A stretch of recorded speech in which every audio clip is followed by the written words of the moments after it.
Have you ever wondered how 32 NFL teams, hundreds of scouts, and some of the smartest football minds in the world could all miss a future superstar? In 2004, a small, undersized receiver named Wes Welker wasn't just overlooked, he wasn't even considered worthy of a draft pick. Scouts said he was too short, too slow, and too ordinary to survive in the NFL. Yet, over the next decade, that same nobody would embarrass defenses, shatter records, catch nearly 1,000 passes, and become one of the greatest slot receivers football has ever seen. This is the unbelievable story of the underdrafted underdog who turned every doubt into motivation and made NFL scouts look completely clueless. When NFL teams evaluate future stars, they spend millions of dollars searching for every possible advantage. Scouts travel across the country, coaches analyze endless hours of film, and executives obsess over measurements, athletic tests, and draft projections. The goal is simple: identify greatness before everyone else does. Yet, every so often, the entire system gets it wrong. Few players prove that better than Wes Welker. For years, NFL scouts searched for the next great wide receiver by focusing on size, speed, and physical traits. They wanted towering athletes who could dominate defenders and run blazing 40-yard dashes. Welker didn't fit that mold. He wasn't particularly tall. He wasn't considered exceptionally fast. He didn't possess the kind of physical profile that causes scouts to become excited. As a result, when the 2004 NFL draft arrived, every single team passed on him. Not once, not twice, but through all 7 rounds. More than 250 players heard their names called before the draft ended. Wes Welker wasn't one of them. To many football experts, his story should have ended there. Instead, it was only beginning. Long before NFL teams ignored him,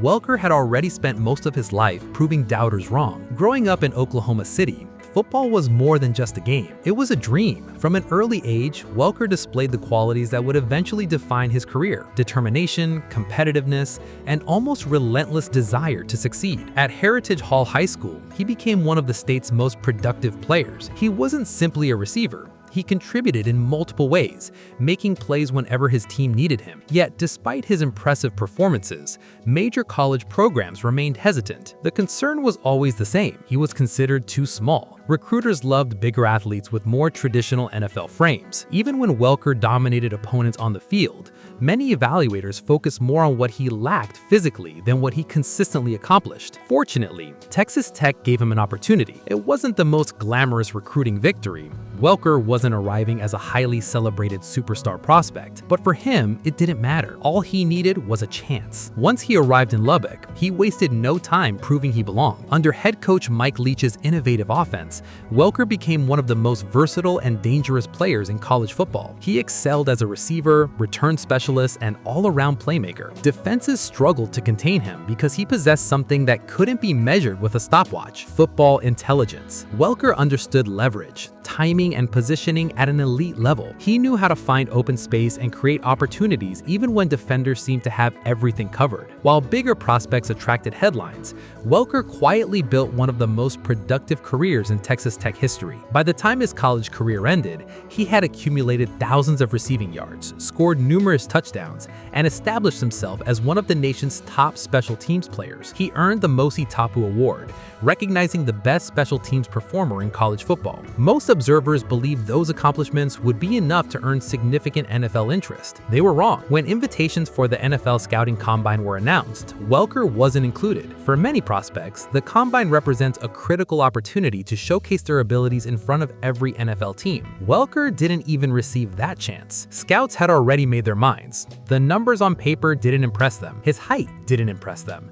His athletic profile didn't impress them. And because of that, they overlooked the most important thing of all: his ability to play football. The 2004 NFL Draft became a painful reminder of that reality. As round after round passed, Welker waited. Names continued to come off the board. Receivers were selected. Special teams players were selected. Developmental prospects were selected. Still no call. Finally, the draft ended. 7 rounds. 0 selections. The message from NFL teams was clear. They didn't believe he was worth investing in. For many players, that moment would have been devastating. Welker chose to view it differently. If nobody wanted him, he would force them to notice him. Shortly after the draft, the San Diego Chargers signed him as an undrafted free agent.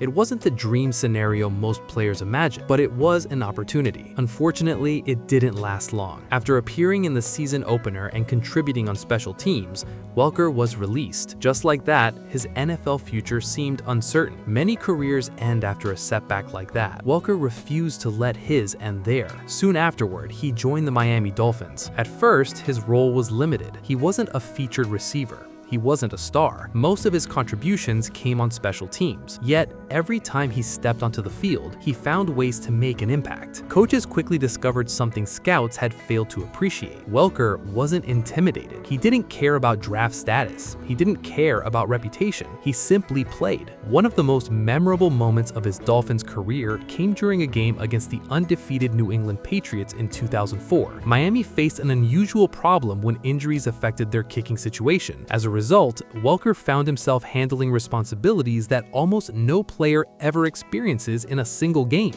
He returned punts, returned kickoffs, handled kickoffs, kicked extra points, and attempted field goals. It was one of the strangest and most versatile performances in NFL history. While the Dolphins eventually lost, somebody was paying attention: the Patriots. New England's coaching staff noticed what many others continued to miss. Every time Welker touched the football, something happened. He wasn't flashy, he wasn't physically overwhelming, but he consistently produced results. Over the next few seasons in Miami, Welker continued developing as both a receiver and return specialist. His statistics steadily improved, and his reputation among coaches grew. Then, in 2007, everything changed. The Patriots acquired Welker in a trade. At the time, the move didn't generate massive headlines. Most fans viewed him as a solid role player. Bill Belichick viewed him differently. Belichick understood that football success isn't always about physical dominance. Sometimes it's about reliability, intelligence, and execution. Welker possessed all three. The Patriots paired him with quarterback Tom Brady, and the results were immediate. Almost overnight, Welker transformed from an underrated role player into one of the most productive receivers in football.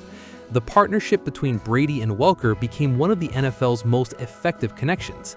Defenses knew where the ball was going. They simply couldn't stop it.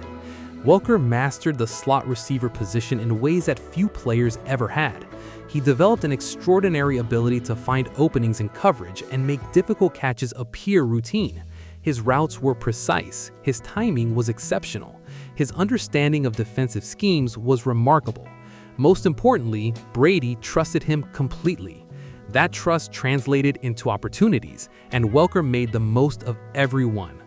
In his first season with New England, he caught 112 passes. For many receivers, that would represent their best year of their career. For Welker, it was only the beginning.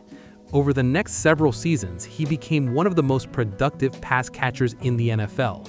Year after year, he ranked among league leaders in receptions and receiving yards. He wasn't simply accumulating statistics, he was changing perceptions. For decades, slot receivers were often viewed as complementary players rather than offensive stars. Welker helped redefine the position. He demonstrated that a receiver didn't need elite size or world-class speed to dominate professional football. Technique could matter more, preparation could matter more, consistency could matter more. His greatest statistical season came in 2011. That year, Welker caught 122 passes for 1,569 receiving yards and 9 touchdowns. Those numbers placed him among the NFL's elite receivers, not among the best slot receivers, but among the best receivers, period. By this point, the irony had become impossible to ignore. The same scouts who considered him too small were now watching him outperform many highly drafted stars. The same teams that passed on him were forced to design defensive game plans specifically to stop him. The same league that ignored him was now celebrating him as one of football's premier offensive weapons. Throughout his career, Welker earned multiple Pro Bowl selections and first-team All-Pro honors. He became one of the most respected players in the NFL. Yet perhaps the most impressive aspect of his journey wasn't the statistics or awards, it was his consistency. Week after week, season after season, he delivered. No matter the opponent, no matter the circumstances, no matter how many people doubted him. Later in his career, Welker joined the Denver Broncos and continued producing alongside another legendary quarterback, Peyton Manning. Once again, he adapted, contributed, and proved his value. By the time his playing career ended, his resume was extraordinary. More than 900 receptions, nearly 10,000 receiving yards, 5 Pro Bowls, multiple All-Pro selections, and a place among the most productive slot receivers in NFL history. Not bad for someone nobody drafted. Today, Wes Welker's story remains one of the greatest examples of perseverance in professional sports. His success wasn't built on extraordinary physical gifts. It wasn't built on hype. It wasn't built on favorable expectations. It was built on preparation, intelligence, effort, and an unwavering belief in himself. Every year, NFL teams search for the next superstar. They evaluate hundreds of prospects and make countless predictions about who will succeed and who will fail. Most of the time, they get some of those predictions right, but occasionally, a player like Wes Welker comes along and exposes the limitations of the entire process. Because football isn't played on scouting reports, it's played on the field. And on the field, Wes Welker consistently proved that heart, determination, and skill can overcome almost any perceived disadvantage. The undrafted nobody became a star. The overlooked prospect became a record breaker, and the player scouts ignored became living proof that even the most sophisticated talent evaluators can sometimes miss greatness when it's standing right in front of them. Wes Welker's journey proves that greatness isn't always measured by draft positions, size, or scouting reports. While NFL teams saw an undersized player with limited potential, Welker saw an opportunity to prove them wrong. Through hard work, determination, and relentless consistency, he transformed from an undrafted nobody into one of the most respected receivers in NFL history. His story serves as a reminder that talent can be overlooked, but true greatness always finds a way to be noticed. If you enjoyed this story, don't forget to like, subscribe, and let us know which NFL underdog you'd like to see featured next.